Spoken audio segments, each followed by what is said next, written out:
Here's the frequency counter I picked up on eBay a couple years ago. I had a not so nice one that I basically traded. I sold that one somewhere and I bought this one with what I paid for that one. Let's see if I can get a signal going here. I think I said in one of the comments this was 10 digit. It's not. It's, I think, 6.5 or 7.5. I don't remember. I don't know why I said 10 digit.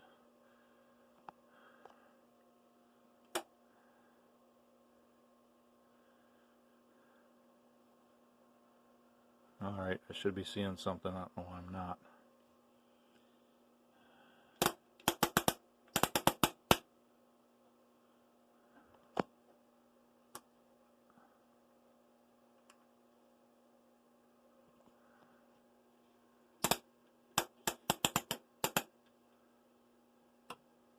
There we go.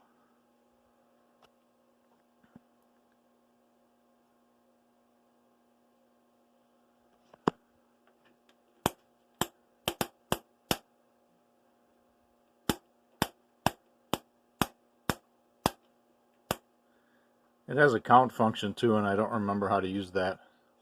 There's some way to get it to start at 0 and just count the pulses coming in. It has quite a few different things you can do with it, and I don't recall exactly what they all are. Here it's measuring the period, the pulse period, instead of the frequency. I only use it for frequency normally, so that's why I'm not too well versed in all the other functions of it.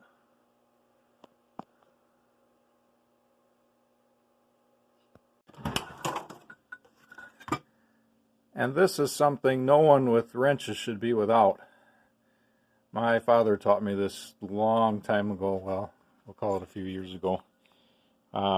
It's just a piece of Schedule 40 pipe that's hammered on one end.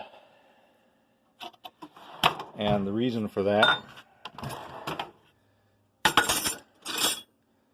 is you can, that one's not a good example, but there you go. You can fit a wrench in there where you couldn't do that with the same size pipe.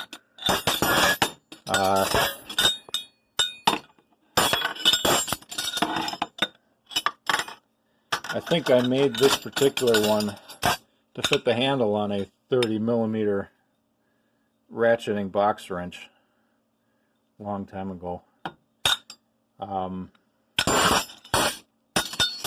I've got a bunch of these.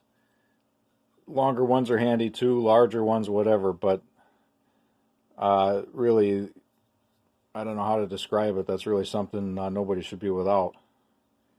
It's a very handy thing to have. Obviously, the larger end, as you can see how this one's all kind of flared out there. It can be used with things that fit in there too, and then of course, you got the flat end for the things that don't fit in the round end.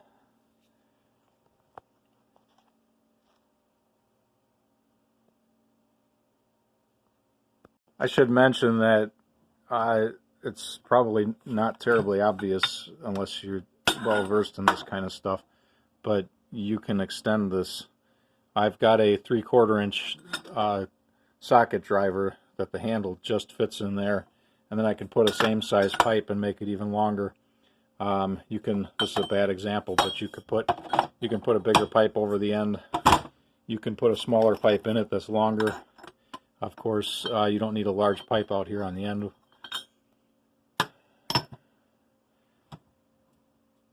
But I don't know how much of that goes without saying if you're used to working with tools. But that's the way that goes.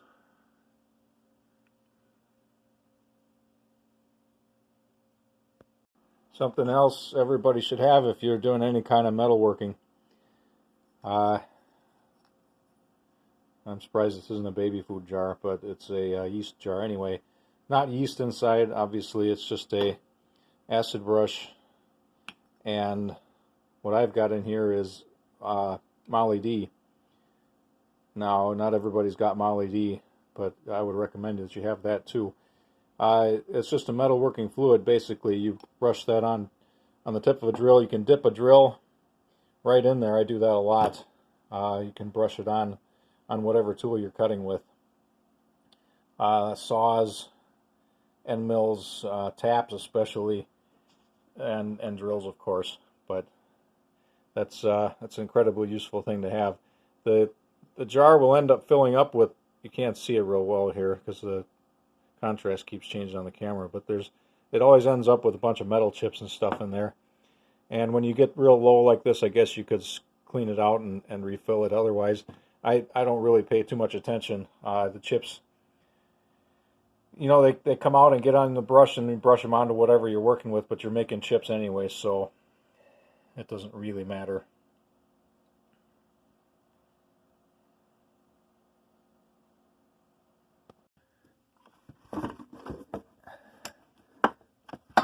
And this is Moly Dee.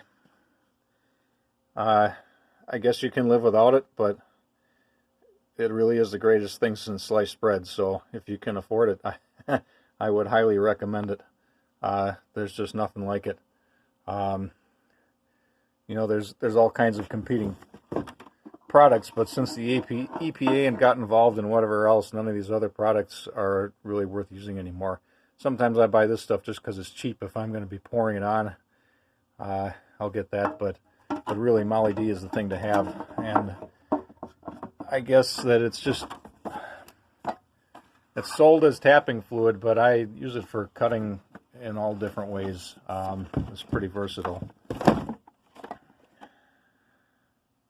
It's really looking like spring out here, and you'd never guess by the amount of traffic we've got that people are staying at home like they're supposed to be. Clearly they're not. I guess at this time of day this is normal traffic, but earlier in the day, you know, and today is a bad example because it is Saturday, but all week, you know, Saturday is heavier traffic than normal, and all week that traffic's been like Saturday traffic. So let's say this was 5 o'clock in the afternoon, it would be very busy right now.